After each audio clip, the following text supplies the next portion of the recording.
ოდესმე დაფიქრებულ ხართ, თუ რატომ ამჯობინებენ რესტორნები, კაფეები და ზოგადად ერთმანეთის მსგავსი პროდუქტისა თუ სერვისის მიმწოდებელი ბიზნესები ერთმანეთთან ახლოს ან სულაც ერთ ტერიტორიაზე ოპერირებას. რატომ ირჩევენ კონკურენტები გვერდიგვერდ მუშაობას, ნაცვლად იმისა, რომ განაწილდნენ. საქართველოშიც უხვად გვაქვს მსგავსი მაგალითები. ზესტაფონის ეგრეთ წოდებული ყავის ქუჩა, სადაც უამრავი კაფე და სწრაფი ობიექტია ჩამწკრივებული. შაურმების ქუჩები თბილისში, რესტორნების ქუჩა ბელიაშვილზე, ბაზარი ორბელიანზე, ფუდკორტები სავაჭრო ცენტრებში და კიდევ მრავალი სხვა. სინამდვილეში ამის უკან ლოგიკური მიზეზებია. ეკონომიკაში ამ მოვლენას აგლომერაციულ ეკონომიას უწოდებენ. თუმცა ზედმეტი ტერმინებით რომ არ დავმძიმდეთ, ვეცადოთ მარტივად ავხსნათ, თუ რატომ ყავის მასპინძლობის მიმართულება მაშინ, როდესაც სასტუმროები, რესტორნები და კაფეები ჯგუფურად არიან განლაგებული. ამის ერთ-ერთი მთავარი მიზეზი ქვეითად მოსიარულეთა ნაკადია. წარმოიდგინეთ, რომ ახალ ქალაქში ხართ, გშიათ და წარმოდგენაც კი არ გაქვთ, სად შეგიძლიათ მიირთვათ გემრიელი და უსაფრთხო საკვები. სად მიდიხართ ასეთ დროს? ალბათ ცნობილ კვების ქუჩაზე ან რესტორნების რაიონში. იმიტომ რომ, როდესაც ერთ ადგილას ბევრი რესტორანია თავმოყრილი, ადამიანებს მრავალფეროვანი არჩევანის მოლოდინი ექნებათ. ასეთი ქუჩები როგორც წესი ბუნებრივად ყალიბდება იმ ადგილებში, სადაც ქალაქის ღირსშესანიშნაობები, სავაჭრო სივრცეები და ისტორიული ნაგებობებია. ამ ყველაფრის ერთობლიობა მაგნიტივით იზიდავს ადამიანებს, რომლებიც შემდგომ კვების დაწესებულებების სტუმრები ხდებიან და ბიზნესის წარმატებასაც ზრდიან, რაც ყველასთვის მომგებიანია. ადამიანებს უყვართ მრავალფეროვანი არჩევანი. როდესაც რესტორნები ერთმანეთის გვერდით არიან განლაგებული, სტუმრებს შეუძლიათ მარტივად შეადარონ მენიუები, ფასები და ატმოსფერო. ეს აძლიერებს მათი გადაწყვეტილების თავდაჯერებულობას. მათ იციან, რომ ამ კონკრეტულ ლოკაციაზე მისვლას არ ინანებენ, რადგან ყოველთვის ექნებათ ალტერნატივა. შედეგად, ყველა ბიზნესი სარგებლობს გაზრდილი მოთხოვნით. კიდევ ერთი მიზეზი რესურსების გაზიარებაა. რესტორნები, რომლებიც ერთ ზონაში არიან განლაგებული, ხშირად იყენებენ ერთსა და იმავე მომწოდებლებს, ლოგისტიკას და ზოგჯერ მარკეტინგულ კამპანიებსაც კი.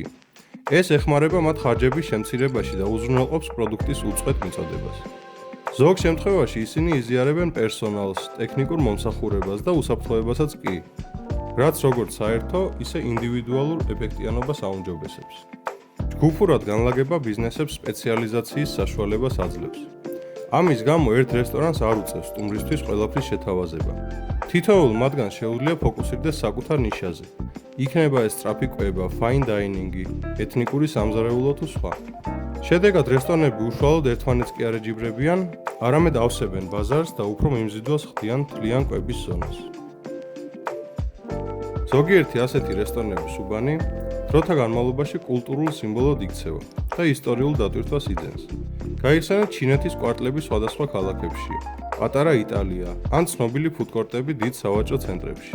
ეს ადგილები იზიდავს არამხოლოდ ადგილობრივ მოსახლეობას, არამედ ტურისტებსაც, რომლებსაც სურთ მრავალფეროვანი სამზარეულო ერთ სივრცეში დააგემოვნონ. ეს კი ამ ზონას გრძელვადიან ბიზნეს უპირატესობას აძლევს. როგორც ყველაფერ დანარჩენს, გასტრონომიული კლასტერების არსებობას უარყოფითი მხარეებიც აქვს. რესტორნებით სავსე ქუჩებზე ხშირად ფიზიკურად აღარაა ახალი კვების დაწესებულების გახსნისათვის საჭირო ტერიტორია. ფუდკორტებსა და ბაზრებში ძალიან მაღალია იჯარის გადასახადი და ახალბედა ბიზნესებს უჭირთ აქ თავის დამკვიდრება.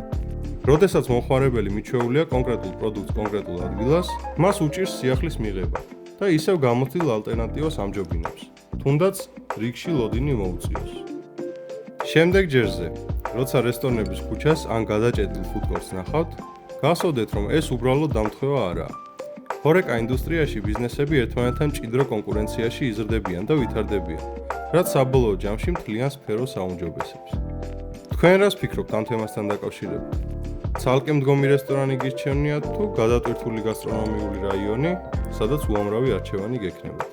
გთხოვთ დაწეროთ კომენტარებში, ასევე მოიწონოთ ვიდეო, გამოიწეროთ არხი და დააჭიროთ ზარის ღილაკს, რათა მიიღოთ მეტი ინფორმაცია ჰორეკა ინდუსტრიის შესახებ. მადლობთ ყურადღებისთვის.